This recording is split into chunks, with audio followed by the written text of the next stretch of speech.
जल्दी जल्दी से रहा है।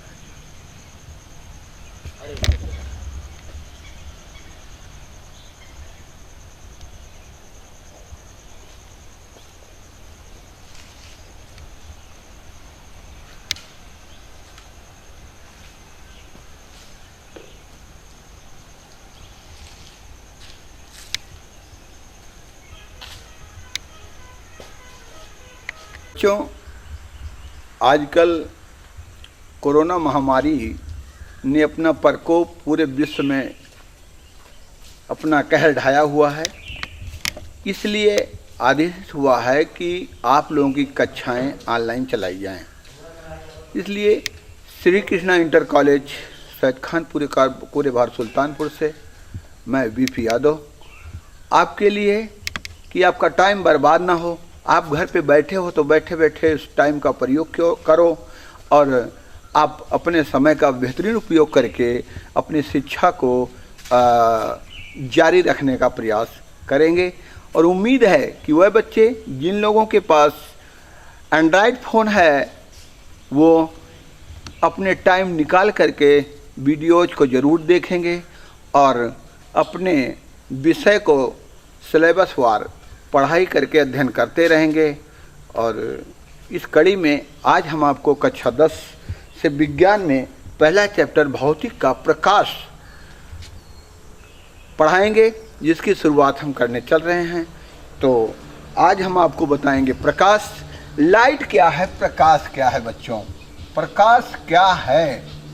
आज सबसे पहले हम ये जानें कि हम प्रकाश पढ़ने जा रहे हैं तो प्रकाश क्या है। प्रकाश एक ऐसा माध्यम है जो हमें वस्तुओं को देखने में सहायता करता है। आपको पता है बगैर प्रकाश के हम किसी वस्तुओं को देख नहीं सकते। प्रकाश एक प्रकार की ऊर्जा है। प्रकाश एक प्रकार की ऊर्जा है जिसकी सहायता से हम वस्तुओं को देख पाते हैं। प्रकाश एक प्रकार की ऊर्जा है, एक प्रकार की ऊर्जा है जिससे हम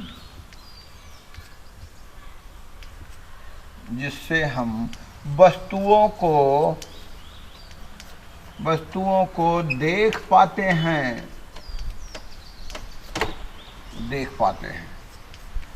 अब आप समझिए बच्चों कि स्रोत आइए हमको प्रकाश मिलता कहाँ से है। इसके दो स्रोत हैं। प्रकाश के दो स्रोत होते हैं। एक स्रोत नेचुरल है, आर्टिफिशियल है, एक स्रोत एक नेचुरल है। वह स्रोत जो हमें प्रकृति से मिलता है यानी प्राकृतिक स्रोत जो हैं वो एक स्रोत हो गए प्रकाश के, और उसके अलावा जो प्राकृतिक नहीं है, जो मानव निर्मित है, मैन मेड हैं, वो हमारे कृत्रिम स्रोत कहलाते हैं। तो प्रकाश प्राप्त करने के दो स्रोत हैं। प्रकाश के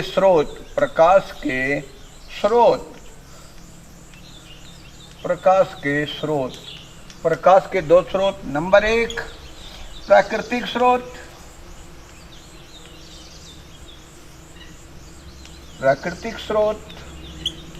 नंबर दो कृत्रिम स्रोत।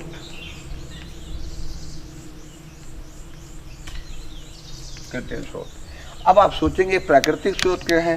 प्रकृति में पाए जाने वाले स्रोत, ठीक है, जो प्रकृति में जैसे सूर्य, तारे, चंद्रमा, इनसे चंद्रमा नहीं सूर्य, विद्युत बल्ब, इन सारी चीज़ों से जो हमें प्रकाश मिलता है वो प्राकृतिक स्रोत है।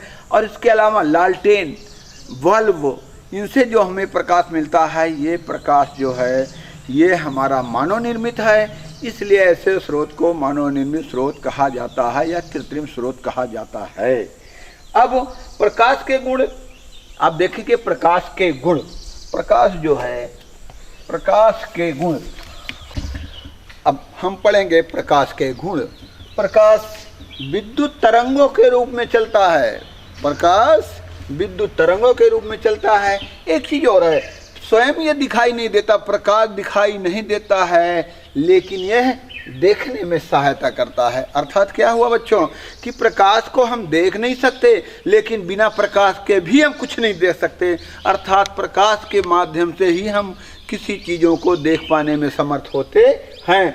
निर्वात माने जहाँ कुछ ना हो। निर्वात में इसकी चाल 3 × 10⁸ मीटर प्रति सेकेंड होती है। बच्चों प्रकाश जो है वो निर्वात में 3 × 10⁸ मीटर प्रति सेकेंड के वेग से गतिमान होता है। तीसरी चीज, प्रकाश सरल रेखा में चलता है। यह आप पिछली कक्षाओं में पढ़ चुके होंगे कि प्रकाश सरल रेखा में चलता है। एक चीज और भी है, माध्यम के 2 होते हैं। जिन माध्यमों से प्रकाश आर पार चला जाता है उन्हें हम पारदर्शी माध्यम कहते हैं। जैसे आपका हो गया शीशा, जैसे आपका शीशा हो गया, शीशे से आर पार प्रकाश चला जाता है। और दूसरा माध्यम होता है, जिन माध्यमों से प्रकाश आर पार नहीं जा सकता है उन्हें हम अपारदर्शी माध्यम कहते हैं। जैसे लकड़ी, सीमेंट की दीवारें, ये सब अपारदर्शी माध्यम है। लेकिन कुछ ऐसे माध्यम होते हैं जिनमें प्रकाश पूरी तरह नहीं जा पाता है, कुछ जाता है, कुछ कम जाता है, जिन्हें हम अर्धपारदर्शी माध्यम कहते हैं। जैसे तेल लगा कागज, तेल लगा कागज में प्रकाश को अगर हम अवतरित करते हैं, गुजारते हैं, तो उसका कुछ माध्यम माध्यम से बाहर कुछ प्रकाश चला जाता है और इस तरह से हम उसको अर्धपारदर्शी माध्यम कहते हैं। बच्चों आपने देखा होगा कि आप एक टार्च ले लीजिए, अपनी हथेली को के नीचे उस टार्च को जलाइए तो उसके ऊपर से, आपके हथेली के ऊपर से आपको हल्के हल्के लालिमा युक्त प्रकाश दिखता है। इसका क्या मतलब हुआ कि प्रकाश हमारी हथेली से अंदर में कुछ प्रवेश, आंशिक प्रवेश कर रहा है और हमारी हथेली में पाए जाने वाले ब्लड का जो है वो आरबीसी कण जो है उसके लाल होने के कारण हमको ऊपर से हमारी हथेली हमको हल्के लाल लाल दिखाई देती है। ये प्रयोग आप अपने घर पे कर सकते हो, लेकिन शाम के वक्त आप करेंगे कि आप एक टॉर्च लीजिए, टार को हथेली में रख करके उसको जलाइए, जलाने के बाद ऊपर से देखिए तो आपको लालिमा युक्त पद दिखेगा। इससे ये लगता, अर्थात ये हमारी हथेली जो है अर्धपारदर्शी माध्यम का ये काम करती है। तो अगली हेडिंग हमारी है प्रकाश का परावर्तन। प्रकाश का परावर्तन, आपको पता है बेटा, प्रकाश जो है वो किसी भी तल से टकराता है, तो प्रकाश का किसी तल से टकराकर वापस मुड़ जाना प्रकाश का परावर्तन कहलाता है।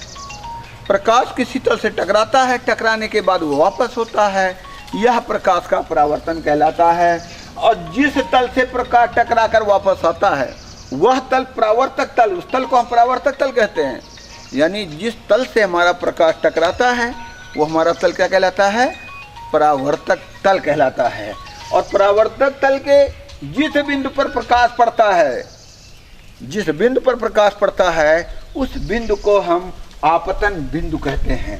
और आपतन बिंदु पर, चूंकि आपतन बिंदु है तो वहां पे आके प्रकाश जो है टकरा करके वहीं से परावर्तित हो रहा है, तो उस आपतन बिंदु पर आने वाली किरणों को आपातिक किरण कहते हैं और टकरा कर वापस जाने वाली किरण को हम परावर्तित किरण कहते हैं।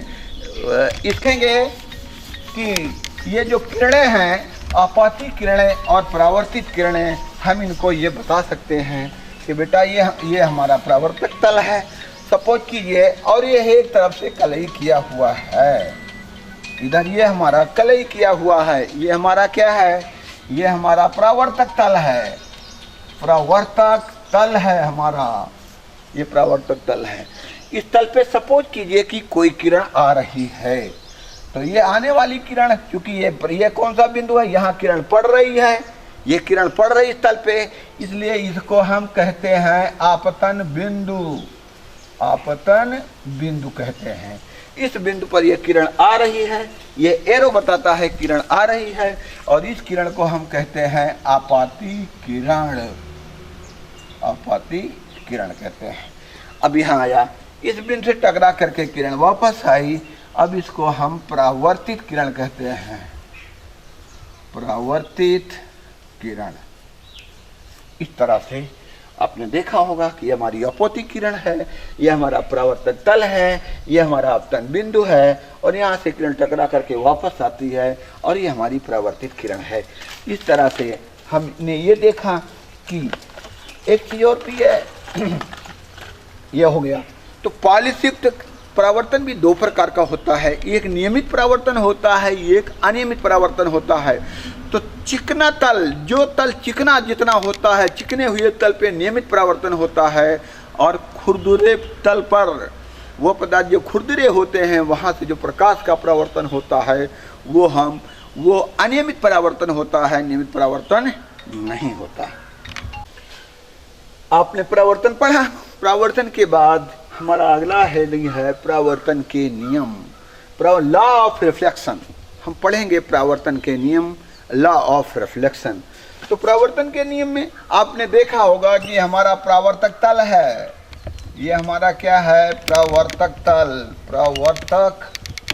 तल है हमारा, और यहाँ पे आने वाली किरण है, ये हमारी आपाती किरण है, आपाती किरण है या आपतित किरण है, आपाती किरण या आपतित किरण, आपतित किरण। और ये हमारा है क्या है, आपतन बिंदु है, आपतन बिंदु, ये हमारा आपतन बिंदु है, ये जो हमारा है आपतन बिंदु है, ये हमारी आपतित किरण है, ये हमारी परावर्तित किरण है, परावर्तित किरण। तो आपको बताया गया कि आपतित किरण जिस बिंदु पर पड़ती है वो आपतन बिंदु, और जो वापस आने वाली किरण है परावर्तित किरण होती है। अब आपतन बिंदु पे एक लंब खींच दिया जाए, खींच देते हैं, तो आपतन बिंदु पर खींचे गए लंब को अभिलंब कहा जाता है, अर्थात ये हमारा हो गया अभिलंब, ये हमारा क्या हो गया, अभिलंब। अब आप देखेंगे बच्चों, आपाती किरण और अभिलंब के बीच का एक कोण है जिसे हम आपतन कोण कहते हैं। ये जो हमारा कोण है, ये हमारा साइन आई के नाम से जानते हैं, इसको इंडिकेट करते हैं। तो आपाती किरण और अभिलंब के बीच बने कोण को आपतन कोण कहते हैं, और अभिलंब और परावर्तित किरण के बीच के बने हुए कोण को हम परावर्तन कोण कहते हैं, और ये हम इंडिकेट करते हैं इसे आर से।